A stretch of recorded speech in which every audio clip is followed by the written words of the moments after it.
Listen, you got all this politics in the last 2 or 3 weeks, and all these owners and GMs are battling the protest stuff, and now you're going to bring in the league's face of political football. Like, you're just this past week, all these networks and all these owners and all these teams are figuring out, okay, how do we do the anthem? What do we put on TV? These are football people. The Dodger is a good fit for Oakland.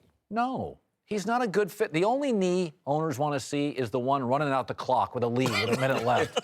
Like, I think these guys are old. The media wants Kaepernick. Oh, no question. The media. Who gives a rip what a sports writer thinks? That's not who runs this league. Listen, I am in total agreement with you. I think it would be bad for business. Would he be a good fit for Oakland?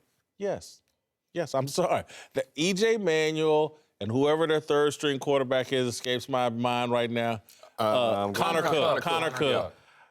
Colin Kaepernick in the Bay Area, he'd be right there. If he wanted to join the Black Panthers, he could. He's right there in Oakland. He could hang out at Facebook and Twitter right there in Northern California. And again, he would be a better backup quarterback to E.J. Manuel than Connor Cook, and he might be a better starter than E.J. Manuel. If he's going to come back somewhere, it might as well be in the Bay where they throw a ticker tape parade and carry him around on their shoulders. Even when he loses, he'd still be a hero. Now, I don't know if they're going to do all of that, but yes, it would be a good fit for him because you touched on some of the points that's a community that has a long history of people fighting for injustices, be it racial, be it LGBT, be it the homeless, be it animals. So it's tolerant of that, number one. Number two, this is a team that started out the season, the Oakland Raiders, with aspirations of winning a championship. So now, right now, you lost your starting quarterback. You got to have someone that can actually get you through a possible 6-week spread that you think could help you win some games. That's not Kaepernick. You got a better shot with Kaepernick than you do with the guys last year. Okay, you know what? Why does everyone get on? Why does everyone get on Cap for winning one game on a bad squad? But I listen to you all the time to say Jared Goff didn't win a game last year. But you put him with better people, better coaches. He has a better shot. Mm-hmm. It applies to Cap too. He won one game last year. All that political stuff. On the worst team in the league. A lot of political stuff right now. That's why I agree with you. He's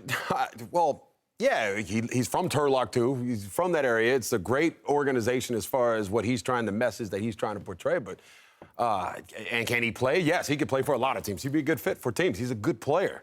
But no way, where everything is at, the political climate that's going on in America right now, nobody wants to see it, and it won't happen. It's fun to sit here and talk about it. The Bay does, but this is not going to happen. We know what's driving our product here. Okay, they got Marshawn Lynch. I know what's not driving the team to score touchdowns. That's E.J. Manuel. Listen, guys.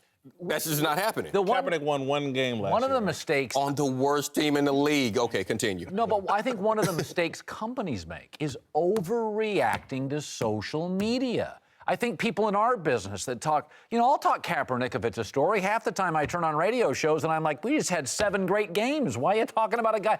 Like, don't worry about how it lands on Twitter.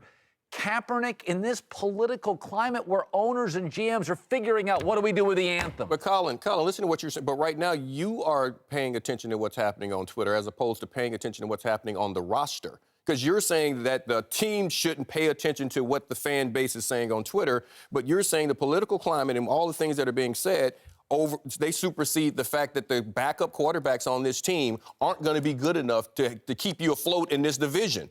Well, first of all... So you got if you're really trying to compete with the rest of this division, you got to get better at the quarterback position. The difference is Carr's going to come back in a month.